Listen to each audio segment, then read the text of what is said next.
প্রিয় দর্শক, আপনারা দেখছেন গ্রামীণ সমাচার। সিজন থাকলেও এখনও দাম কমেনি সবজির, তবে বিক্রেতারা বলছেন সবজির দাম কমেছে। ক্রেতারা বলছেন এখনও দাম কমেনি সবজির। এদিন জলপাইগুড়ি সবজি ক্রেতা এবং বিক্রেতার প্রতিবেদন উঠে এলো গ্রামীণ সমাচারের পর্দায়। বিক্রেতা বলছেন বর্তমানে দাম কম রয়েছে সবজির, কিন্তু ক্রেতারা বলছেন এখনও সবজির দাম হাতের নাগালের বাইরে। এরকমটাই জানালেন পাপ্পু রাত নামে জলপাইগুড়ি এক সবজি ক্রেতা।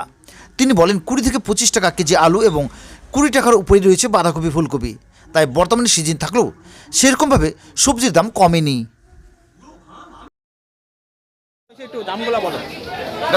সবজির দাম অনেকটাই কমে গেছে। যেমন ফুলকপি 25 টাকা 20 টাকা কেজি, বাঁধাকপি 10 টাকা থেকে 15 টাকা কেজি, টমেটো 30 টাকা কিলো, মটরশুঁটি 30 টাকা কিলো, কোয়াশ 20 টাকা কিলো। শুধু বাজারে কাঁচা লঙ্কাটা একটু দাম বেশি, 100 টাকা কিলো। আর বেগুন 30 টাকা কিলো, আর পেঁয়াজ কলি 40 টাকা থেকে 30 টাকা কেজি। অনেকে বলছে সবজির দাম এখন অনেকটাই না, অনেক কমে গেছে। এর চেয়ে সবজির দাম কমলে পরে লেবারের দাম অনেক বেশি দাদা। লেবার আন্দাজে সবজির দাম ঠিক আছে। বিক্রি কেমন? বিক্রি হচ্ছে টুকটাক, খারাপ হচ্ছে না। আগের থেকে অনেক বিক্রি বাড়ছে, খারাপ হচ্ছে না, ভালোই হচ্ছে। কেমন দেখছেন এবার? সবজির দাম তো আগের মতনই আছে। অনেক করলা তোমার 150 টাকা কেজি, টমাটোর 40 টাকা কেজি, তার মধ্যে আলু 20 থেকে 25 টাকা কিলো আছে, পেঁয়াজ আছে তোমার 60 টাকা থেকে 50 টাকা আছে। ওরা দাম কমছে।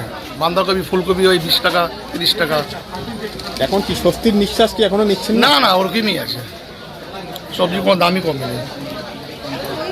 এখন কি বাজার কি কম নিচ্ছেন না? এই দেখো কম,